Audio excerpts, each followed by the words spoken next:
Japan में एक नदी के किनारे पापा सन नाम का आदमी अपने दुकान के लिए मछलियां खरीदने आया था। घूमते हुए उसे अचानक एक बच्चे की रोने की आवाज आई। उसने देखा कि ये आवाज एक लकड़ी के बक्से से आ रही है। पापा सन ने जब बक्सा खोलकर देखा तो उसमें एक प्यारा सा विदेशी बच्चा था। शायद ये बक्सा तैरते हुए यहाँ तक पहुँचाया था। तब पापा सन उसे वहाँ से उठाकर गोद में घर ले आए और उन्होंने उसका नाम इक्की रखा। उसके 16 साल बाद हम देखते हैं कि इक्की काफी बड़ा हो गया था और अब वो दुकान में अपने पापा की मदद करता था। इक्की बहुत गोरा था और बाकी सबसे काफी अलग दिखता था, इसीलिए उसकी उम्र के बच्चे कभी भी उसके दोस्त नहीं बने। फिर एक दिन इक्की बाजार से कुछ सामान लेने गया तो उसे मार्शल आर्ट के खिलाड़ी दिखे। वो सबके सामने कुछ अपने अनोखे करतब दिखा रहे थे। फिर इक्की की नजर एक खूबसूरत महिला पर पड़ी जिसका नाम किम्मी था और वो एक बेहतरीन योद्धा भी थी। फिर इक्की उसका पीछा करते हुए उसकी क्लास तक पहुंच गया, जहाँ कई बच्चे खतरनाक निंजा टेक्निक की तैयारी कर रहे थे। उन्हें देखकर इक्की के मन में भी निंजा बनने की इच्छा जागी। लेकिन जब वो मास्टर से मिला तो इक्की का इम्तिहान लिया गया, जिसमें उसे निंजा ब्लेड से निशाना लगाना था। लेकिन इक्की तो बेहद कमजोर खिलाड़ी था। उसने ब्लेड फेंका तो किम्मी को लगता लगता रह गया। अब वो शर्मिंदा होकर लौट रहा था कि अचानक मास्टर साबू को उसके पैर पर क्रॉस का निशान दिखाई दिया। अब मास्टर साबू ने कई प्राचीन कागज देखे तो उसे पता चला कि ये क्रॉस का निशान एक डांसिंग निंजा का है। उधर घर लौटते हुए इक्की की नजर एक डांसिंग मशीन पर पड़ी। उसने वहाँ डांस करने की सोची पर वो गाने की बीट को पकड़ नहीं पा रहा था। पर जल्द ही इक्की की दिलचस्पी उस पर बढ़ने लगी और वो अपना ज्यादातर समय उस मशीन पर देने लगा। इसके साथ उसने बार बार निंजा ट्रेनिंग लेने की कोशिश की पर उसे हर बार मास्टर ने मना कर दिया। इसी तरह इक्की को डांस करते करते इस मशीन पर 1 साल बीत गए और इस मशीन की मदद से इक्की को बेहद अच्छा डांस आने लगा। लेकिन निंजा बनने की दौड़ में अब भी वो काफी पीछे था। फिर इक्की को एक दिन डांसिंग निंजा के बारे में कहीं से पता चला तो उसने मास्टर साबू से पूछा और इक्की ने कहा कि वो भी एक डांसिंग निंजा बनना चाहता है। पर ये सुनकर मास्टर साबू हंसने लगा। उसने कहा कि डांसिंग निंजा बेहद ताकतवर होते हैं और उनके अंदर सीखने की बेहद खतरनाक आग रहती है।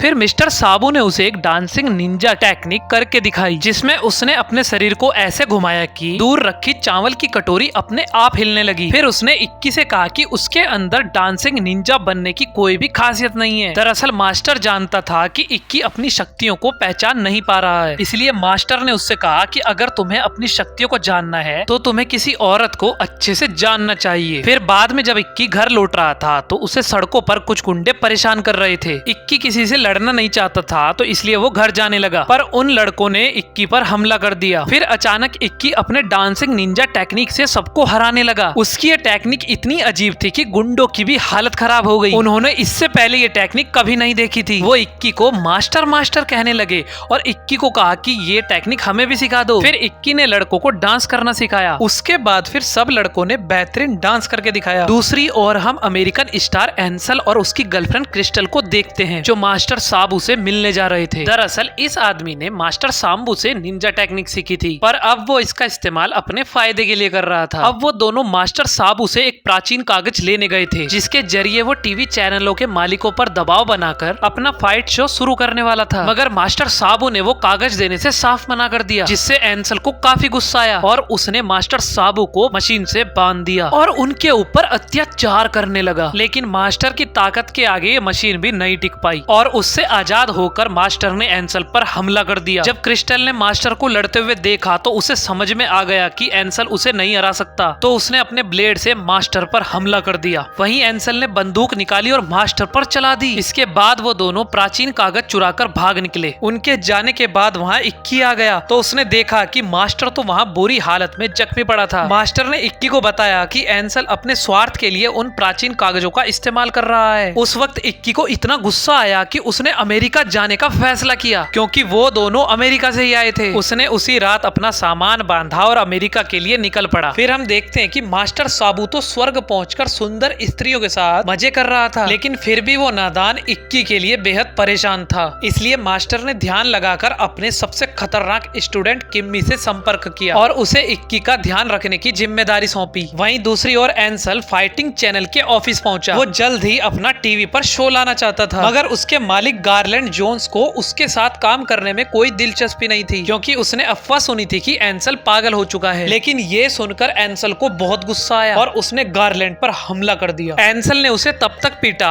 जब तक वो शो के लिए राजी नहीं हो गया। वहीं कई घंटे का सफर करके इक्की अमेरिका आ गया और एक होटल में पहुंचा। फिर अगले दिन से ही वो अपने बदले का प्लान बनाने लगा। सबसे पहले उसे एंसल तक पहुंचना था, इसलिए उसने थोड़ी छानबीन के बाद एंसल का एड्रेस ढूंढ निकाला, लेकिन गार्ड्स ने उसे दरवाजे पर ही रोक लिया। इक्की ने उसे समझाया कि वो एक बेहद जरूरी काम से वहाँ आया है, लेकिन गार्ड्स ने उसे धक्का देकर वहाँ से बाहर निकाल दिया। तब ली ने अपने निंजा टेक्निक की मदद से गार्ड की पैंट उतार दी और सीधा अंदर चला गया। सब लोग गार्ड को देखकर हंस रहे थे कि तभी क्रिस्टल की नजर ली पर पड़ी और वो तुरंत समझ गई कि ये लड़का साबू के स्कूल से आया है। उसने अपने निंजा ब्लेड की मदद से ली पर हमला कर दिया, लेकिन एन मौके पर किमी वहाँ आ गई और किमी की जान बचा ली। तभी वहाँ पर सब गार्ड उन पर हमला करने आ गए। फिर उन दोनों ने मिलकर डांसिंग निंजा मूव से सबकी हालत खराब कर दी। फिर इक्की ने एंजल पर अपने चॉप स्टिक से हमला किया, लेकिन क्रिस्टल ने फिर उसकी जान बचा ली। इससे पहले कि मामला खराब होता, किमी इक्की को वहाँ से ले गई, क्योंकि ये बदला लेने का सही समय नहीं था। बाद में क्रिस्टल ने एंजल को बताया कि उसे शक है कि वो अपने मास्टर का बदला लेने यहाँ अमेरिका आया है। क्रिस्टल ने एंजल को बताया कि इक्की ने एक ऐसी फाइट बनाई है जिसे हराना नामुमकिन सा है। दरअसल इक्की अपने डांसिंग निंजा टेक्निक की मदद से सबको हरा रहा था, जो कि किसी को नहीं आती थी। एंजल अब इक्की से काफी डरने लगा था, इसलिए उसने क्रिस्टल को बोला कैसे भी करके इक्की को खत्म कर दो। जब इक्की और किमी होटल पहुंचे तो इक्की ने उसे भी इसी होटल में कमरा लेने को कहा, पर किमी ने कहा कि वो उसके ही साथ रहेगी। ये बात सुनते ही इक्की को लगा कि किमी उससे बेहद प्यार करती है। बाद में जब किमी नहा रही थी तो इक्की कमरे में मोमबत्तियां जला रहा था और बेड पर फूल डालकर माहौल बनाने लग गया। पर जब किमी काफी देर तक बाहर नहीं आई तो इक्की ने ध्यान लगाया और दूसरी दुनिया में उससे जाकर मिला। वहाँ उसने जाकर देखा कि किमी तो दूसरे लड़के के साथ है। जब दूसरे लड़के ने इक्की को देखा तो उसे मार मार कर उसी की दुनिया में वापस भेज दिया। इससे बेचारे इक्की का दिल बहुत टूट गया और उसने सारी सजावट हटा दी। कुछ देर बाद किमी बाहर आ गई और उसने इक्की को समझाने की कोशिश की, पर इक्की ने कहा कि ठीक है, मुझे इस बारे में कोई बात नहीं करनी, और फिर वो आगे की तैयारियां करने चला गया। उसके बाद हम देखते हैं कि इक्की छानबीन करके गारलैंड के ऑफिस पहुंचा और उसने गारलैंड को समझाया कि एंजल बहुत बुरा है तो उसका डटकर मुकाबला करना चाहिए। इस दौरान इक्की की नजर एक पुरानी तस्वीर पर पड़ी जो कि गारलैंड के ऑफिस में रखी हुई थी और वो देखते ही समझ गया कि ये तो मेरे असली डैड हैं। इक्की ने जब गारलैंड को डैड कहकर पुकारा तो गारलैंड ने उसके पैर पर वो निशान देखा और वो समझ गया कि इक्की ही उसका बेटा है। आखिरकार दोनों एक दूसरे के गले लगकर इमोशनल हो गए। फिर गारलैंड ने इक्की से अपने लापरवाही की माफी मांगी। फिर उन दोनों ने मिलकर प्लान बनाया कि एंजल का पर्दाफाश कैसे करना है। जैसे ही वो दोनों ऑफिस से बाहर निकले तो अचानक क्रिस्टल और उनके गुंडों ने उनका रास्ता रोक लिया। गुंडे उन पर हमला करके उन्हें बुरी तरह पीटने लगे। फिर वहाँ पर किमी उन्हें बचाने आई तो अंत में वो गारलैंड को वहाँ से उठाकर ले गए। क्रिस्टल ने किमी को धमकी दी कि वो तब तक गारलैंड को नहीं छोड़ेंगे जब तक इक्की अपने देश वापस नहीं लौट जाता। उसके बाद इक्की और किमी अपने कमरे में आ गए और आगे के प्लान के बारे में सोचने लगे। तभी अचानक इक्की को अपने मास्टर के शब्द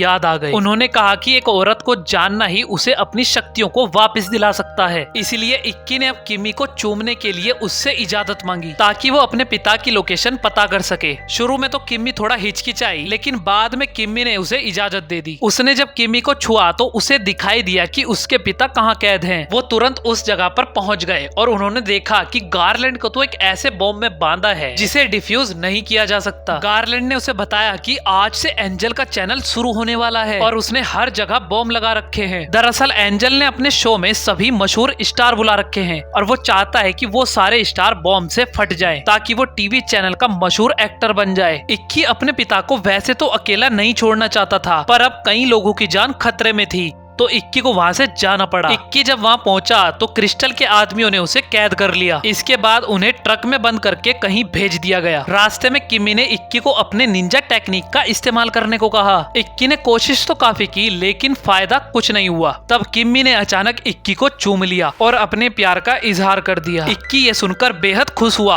और उसकी शक्तियाँ वापस आ गई। अब की बार वो जाल से आजाद होकर शो से बाहर आ गए। उसका सामना जब एंजल से हुआ तो एंजल ने कहा कि वो सब को बम से उड़ा देगा, पर तभी इक्की ने अपने डांसिंग निंजा टेक्निक से सारे बम हवा में उड़ा दिए। कुछ ही पलों में कई गुंडों ने उन पर हमला कर दिया, लेकिन इक्की को तो अब शक्तियां किम्मी से मिल चुकी थी, इसलिए उसने सारे गुंडों को वहीं परास्त कर दिया। इस दौरान एंजल अपने हेलीकॉप्टर में भागने लगा। तब इक्की ने एक बॉम्ब को अपने निंजा टेक्निक की मदद से हेलीकॉप्टर पर फोड़ दिया, जिससे हेलीकॉप्टर के पीछे का हिस्सा पूरी तरह टूट गया और नीचे गिरकर क्रैश हो गया, जिसमें एंसल की मौत हो गई। आखिरकार इक्की और किमी ने वापस जाकर गारलैंड को रिहा किया।